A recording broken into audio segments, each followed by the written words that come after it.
Paper एक serious सवाल, जो लोग कह रहे थे कि बीबीसी की डॉक्यूमेंट्री बैन नहीं होनी चाहिए, वो लोग अब आपकी फिल्म को बैन करने की मांग कर रहे हैं। उसी विचारधारा के लोग, क्या कहेंगे आप इस पर? और एससी में ने तो सुनने से इनकार कर दिया। केरला हाईकोर्ट में मामला अभी भी है, 5 तारीख को आएगा। मैं मानता हूं कि हर इंसान को खुद अपने अंदर झांक के सोचना चाहिए कि एक इशू पे हमारा स्टैंड क्या था और आज हमारा स्टैंड क्या है। मैं फ्रीडम ऑफ एक्सप्रेशन का बहुत बड़ा वकील हूँ। मैं मानता हूँ कि हर एक इंसान को अपनी क्रिएटिविटी को या अपने विचारों को खुले तरीके से रखने की आज़ादी होनी चाहिए। सिर्फ एक ही शर्त है कि वो झूठे ना हो और वो किसी को बिना वजह किसी को आहत ना करें। तो हमने वो कोशिश की है कि हमने बिल्कुल एक सच्ची फिल्म बनाई है, बहुत ईमानदारी से बनाई है। और हम ऐसा मानते हैं कि जब लोग ये फिल्म देखेंगे, ऑलरेडी बहुत सारे हमने शोज़ किए, लोगों को दिखाई है फिल्म, और लोगों का जो रिएक्शन आ रहा है उससे हमें लग रहा है कि हमने बिल्कुल जो सोचा था, जो सही फिल्म का रास्ता चुना था, फिल्म उस रास्ते पे बहुत ही अच्छे तरीके से खरी उतरी है। मैं दूसरे लार्जर तथ्य पे आता हूं आपके सामने। आपने कहा, मैं एक और सवाल सप्लीमेंट्री एक लाइन में जवाब चाहूंगा। ऐसे लोग जो बीबीसी की डॉक्यूमेंट्री को बैन करने का विरोध करते थे, लेकिन आपकी फिल्म को बैन करने के लिए कोर्ट के अंदर जा रहे हैं, क्या ऐसे लोगों को आप दोगला या हिपोक्रेट मानते हैं?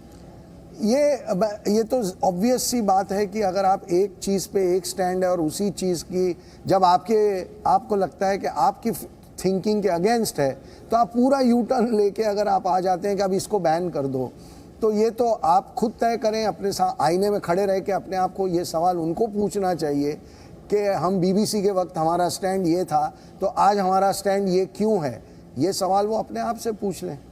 ठीक है। अब तो दूसरा लार्जर सवाल है जिसको लेकर सवाल उठाए जा रहे हैं और जो नैरेटिव विमर्श बनाने की कोशिश की जा रही है, वो ये है कि कहानी के नंबर्स ठीक नहीं है, कहानी सही तथ्यों पर आधारित नहीं है। सबसे ज्यादा मैं आऊंगा एक के बाद एक मुद्दे पर। आप क्या कहेंगे? क्योंकि वो लड़कियां जिनके साथ ऐसा हुआ है, वो न केवल आपने महसूस किया है, उनसे मिली हैं, बल्कि पर्दे पर जिया भी है उसको। आप क्या कहेंगे इस क्रिटिसिज्म के बारे में? आई फील जहाँ पे भी हम लोग जा रहे हैं, एक मैथ्स क्लास बन चुका है और एक अरिथमेटिक स्टैटिस्टिक पे हम लोग डिस्कस कर रहे हैं, एक नंबर पे इतनी लड़कियों का रेप हुआ। वी आर टॉकिंग अबाउट लड़कियाँ जो रेप हुई है, इम्प्रेग्नेट हुई है, उनको भगा के लेके गए अपने घर से, बट हम लोग एक नंबर के जरिए पूरी टॉपिक को डाइवर्ट कर रहे हैं। आई थॉट जब भी टीजर और ट्रेलर आएगा तो लोग बात करेंगे अबाउट माई गॉड ये लड़कियाँ मिसिंग है, but instead of that, I mean of course most लोग ऐसे ही बात कर रहे हैं, पर जो लोगों को प्रॉब्लम है, they are saying, instead of saying कि ये लड़कियां मिसिंग हैं, उनका पेन, उनका दर्द, वो लोग कह रहे हैं कि अच्छा उनका पेन और दर्द, हाँ साइड पे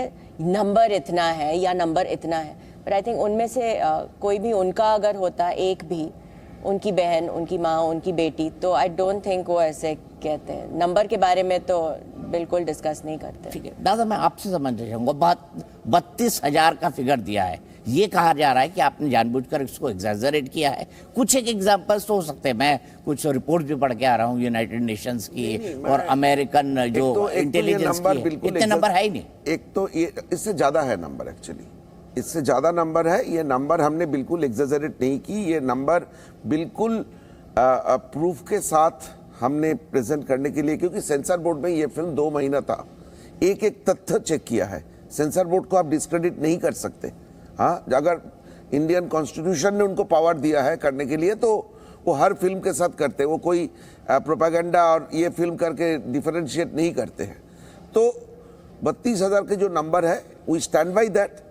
इसमें कोई दोराया नहीं है कि ये नंबर 32,000 से ज़्यादा है। हमारी एक मैथमेटिक्स था, हमने 7 साल से मेहनत की है। दीपक जी, इस वक्त ये जो मामला है वो कोर्ट में है और हमने कल तक इस पे बहुत खुल के जवाब दिया था, पर क्योंकि आज ये मैटर कोर्ट में चला गया है, तो हमें बताया गया है कि अब इस पे आप बात नहीं करेंगे क्योंकि ये सब जुडिस है। हम अपना पक्ष रखना चाहेंगे, जैसे ही कोर्ट का फैसला आ जाए हम वापस इस पे बात करना चाहेंगे, क्योंकि हम झूठ नहीं बोल रहे। सिर्फ इतना ही कहना चाहते हैं कि जो फिल्म है, इसमें जो एक फ़र्क लोग नहीं कर पा रहे हैं वो ये है कि जब हमने टीज़र रिलीज़ किया था, वो टीज़र जो था वो फिल्म की फुटेज से नहीं था, वो हमने एक स्पेशल शूट किया था टीज़र, जो उस सब्जेक्ट को डिस्क्राइब कर रहा था। एक लड़की जो बैठ के कैमरे में देख के बात कर रही है, वो बता रही है कि ये सब्जेक्ट कितना बड़ा है, ये सिर्फ उसकी अकेली की कहानी नहीं है, ये बहुत सारी लड़कियों की कहानी है। तो वो विषय का इंट्रोडक्शन था। फिल्म जो है वो 3 लड़कियों की ट्रू स्टोरी है, सच्ची कहानी, सच्ची कहानी, बिल्कुल सच्ची शपथ कहानी। लेके कह सकते हैं आप कि जो मैं कह रहा हूं कि ये 3 लड़कियों की सच्ची कहानी है, शपथ ले लीजिए बिल्कुल जी। मैं, आप जो कह रहे हैं ना, मैं वो आपके वर्ड रिपीट कर रहा हूँ कि मैं शपथ लेके कह रहा हूँ कि ये 3 लड़कियों की कहानी जो है वो बिल्कुल सच्ची कहानी है। और हमारी फिल्म के एंड में हमने एक लड़की के माँ बाप अपनी ज़ुबानी बता रहे हैं इस फिल्म की और उस कहानी की सच्चाई को। एक खुद विक्टिम, 3 में से जो एक लड़की जो विक्टिम है वो कैमरे पे आके बोली है इस पिक्चर के बारे में। सो कोई झूठ बोलने का सवाल ही नहीं। देखिए, जब आप एक इतना बड़ा विषय लेते हैं तो ये आपकी जिम्मेदारी भी होती है कि आप अगर गलत फिल्म बनाएंगे तो आप उस विषय पे एक डिस्क्रेडिटेड विषय का ठप्पा लग जाएगा और हमारी वजह से बहुत सारी लड़कियों का नुकसान होगा। ये हम कभी नहीं चाहेंगे, तो हमने बहुत जिम्मेदारी से ये इस विषय को हैंडल किया है। कुछ लोग ये कह रहे हैं कि जो आप पर आक्रमण कर रहे हैं कि ओमन चांडी साहब ने एक फिगर दिया था, 3200 लड़कियां गायब होती है 10 साल का, उसको जोड़ के 32,000 बना लिया। चूंकि विपुल भाई ने कहा है कि फिगर्स पे बात नहीं करनी, लेकिन अदा मैं समझना चाहूँगा, जब इन लड़की के परिवार वाले जो रियल थे, आप उनसे मिले, आपने क्या महसूस किया? आई थिंक हम लोगों को इतना सपोर्ट जो मिल रहा है लोगों से इज ऑल्सो क्योंकि ये जो मैं मिली हूँ पर्सनली विक्टिम से, पर आई थिंक बहुत सारा इन्फॉर्मेशन है पब्लिक डोमेन पे भी है एंड लोग वो भी देख के लाइक स्क्रीनशॉट करके हम लोगों को भेज रहे हैं, सोशल मीडिया पे डाल रहे हैं। तो आई एम वेरी थैंकफुल कि ये सब है एंड लोग वो देख के हम लोगों को सपोर्ट कर रहे हैं।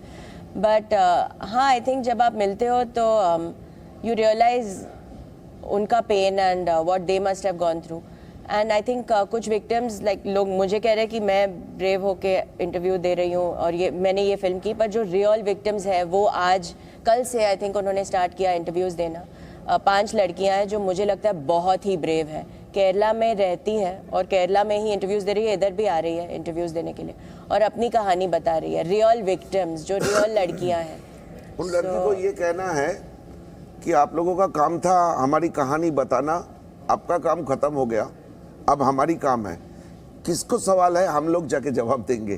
तो 2 दिन से वो लोग सारे चैनलों में दिख रहे हैं। दीपक जी, एक सबसे अच्छी बात क्या है कि इन लड़कियों के पास आवाज़ नहीं थी, इस फिल्म ने उनको वो आवाज़ तो दी है। कल जो एक विक्टिम की माँ है वो कल यहाँ पे दिल्ली में थी, उन्होंने इंटरव्यूज़ भी किए हैं। दिल्ली में थी ये नहीं पता, पर इंटरव्यू किया है, मैंने देखा भी वो इंटरव्यू। और आपको उनका पेन, उनका दर्द देखना चाहिए, इन 5 लड़कियों की कहानी सुननी चाहिए। और ये तो सिर्फ अभी शुरुआत है, आप देखेंगे इतनी सारी लड़कियां निकलेंगी कि जो लोग नंबर की बातें कर रहे हैं उनको शर्म आने वाली है कि हम ये क्या बात करके बैठे हैं। ठीक है, अब मैं ये समझना चाहता हूँ, जो बड़ा आरोप लग रहा है कि इस फिल्म के अंदर राजनीतिक एजेंडा ज़्यादा है, या मैं आरोप क्यों लगा रहा हूँ? मैं सिर्फ इसलिए लगा रहा हूँ क्योंकि आपकी पूरी फिल्म कम्युनिस्टों पर हमला करती है। और मैंने इंडियन फिल्म नैरेटिव में सुदीप को ज़्यादा समझते होंगे, अभी तो उसी नैरेटिव पे फिल्में हमारे यहाँ तो बनती रही है, पहली बार हुआ है कि उस नैरेटिव के खिलाफ एक फिल्म बन रही है। इसको आप कैसे देखते हैं? क्या ये कम्युनिस्टों के खिलाफ है? ये मेरा सीधा सवाल है। एब्सोल्युटली नहीं, ना कम्युनिस्टों के खिलाफ है। हाँ, डायलॉग जरूर है फिल्म में, लेकिन रिगार्डिंग कम्युनिस्ट पार्टी, लेकिन कम्युनिस्टों के खिलाफ नहीं, कोई मजहब के खिलाफ नहीं।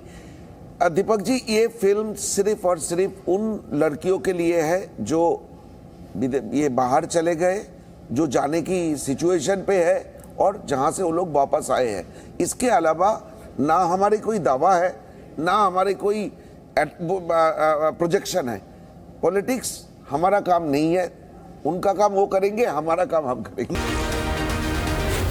Zee News.